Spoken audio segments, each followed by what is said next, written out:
Halo, assalamualaikum warahmatullahi wabarakatuh. Bertemu lagi dengan aku Nida Nadia Filanti dari Estimator Purchasing.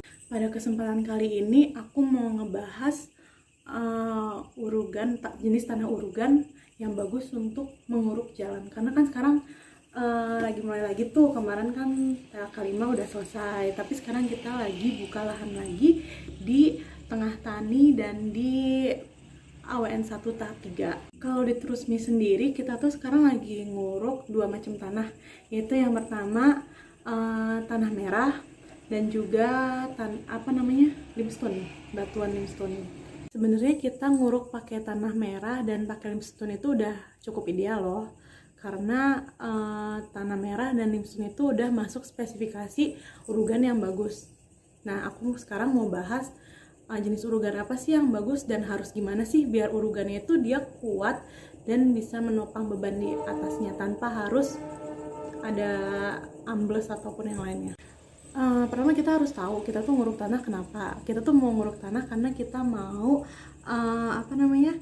tempat yang kita uruk itu sesuai dengan ketinggian yang direncanakan. Kriteria yang harus dipenuhi oleh tanah urugan adalah yang pertama, tanah itu harus mempunyai struktur yang remah, yaitu dia nggak gitu kayak benyek atau gimana, biar nggak banyak airnya.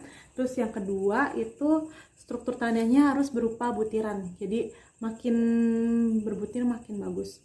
Terus yang ketiga, tanahnya itu nggak ada humus atau komposnya, jadi itu benar-benar dia itu non organik, biar tanahnya tuh stabil gitu, nggak nanti tiba-tiba di suatu hari nanti ada tanaman atau apa, nanti dia terjadi penurunan tanah dan yang lainnya. Yang keempat, tanah itu jangan sampai lumpur, karena musuhnya tanah itu adalah air. Terus yang kelima, harus bersih. Nah, ini harus bersih dari sampah baik organik ataupun non organik. Jadi kalau misalnya kita ngambil di kuari itu kalau bisa yang bener-bener bersih, jangan sampai ada kayak sampah-sampah bekas galian yang dulu-dulu gitu. Terus yang keenam itu tidak mengandung bebatuan berdiameter lebih dari 10 cm. Kemudian kita mau bahas nih tanah-tanah apa aja sih yang bagus buat kita nguruk. Yang pertama, tanah merah. Kenapa sih tanah merah dibilang bagus untuk pengurugan? Karena tanah merah itu yang biasa kita itu istilahnya laterite, mempunyai warna yang coklat kemerah-merahan. Tanahnya itu mudah menyerap air, pH-nya itu netral sampai dengan asam, dan memiliki aluminium dan zat besi, mengandung bahan organik sedang, dan dia tuh nggak tinggi-tinggi banget, jadi ya masih bisa buat urugan. Dan biasanya dia tuh di tanah yang dalam, jadi harus dikeruk dalam baru dapat tanah merahnya. Tanah merah itu banyak ditemukan di seluruh wilayah pegunungan dan kadang ada di pantai juga. Tanah merah juga dia tuh punya tekstur yang padat, jadi tuh dia gampang dikompekin, sehingga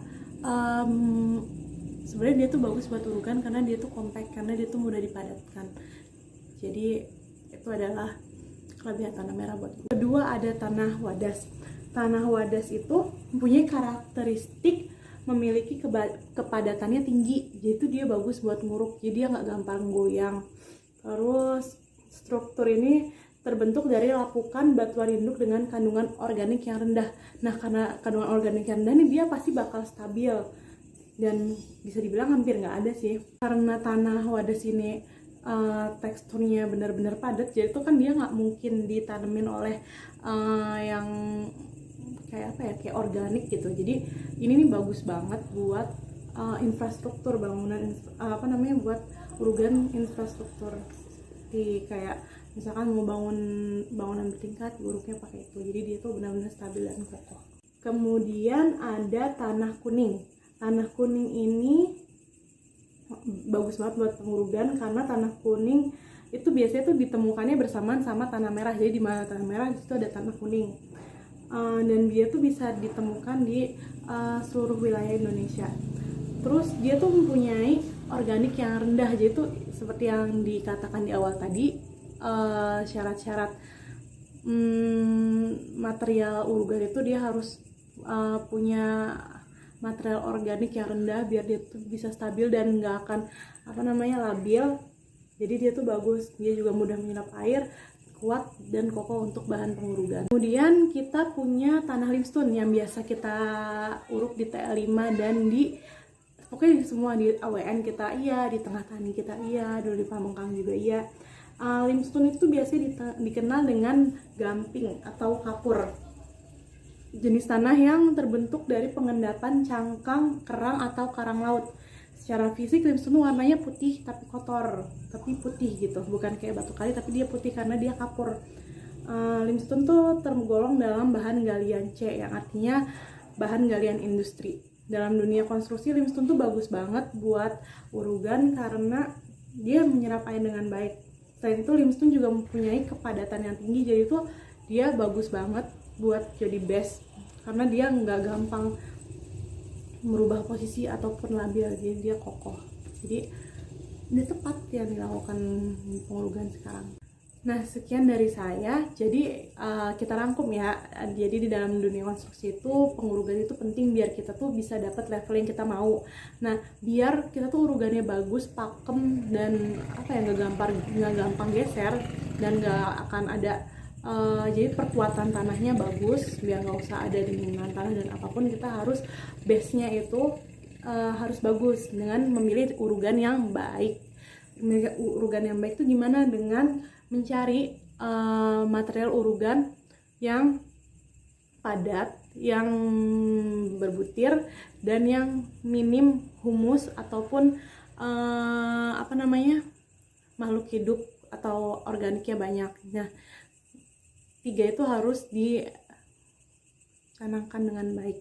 Selain dari faktor materialnya tersebut, kita juga harus mempunyai alat berat yang memadai. Jadi tuh kalau misalkan kita cuma punya material gitu doang digelar, itu kan ya udah gitu, nggak bisa padat dengan baik. Nah, kita harus milih alat berat yang bisa memadatkan, compactin si urugan tanah tersebut dengan cara ada eksa ataupun ada compactor kayak gitu yang biasa rolling gitu. Nah, itu tuh bagus banget biar nanti tanahnya makin kuat. Bila ada pertanyaan lanjutan bisa ketemu saya di ruangan purchasing kayak biasa. Aku tutup dulu ya sampai sini. Wassalamualaikum warahmatullahi wabarakatuh.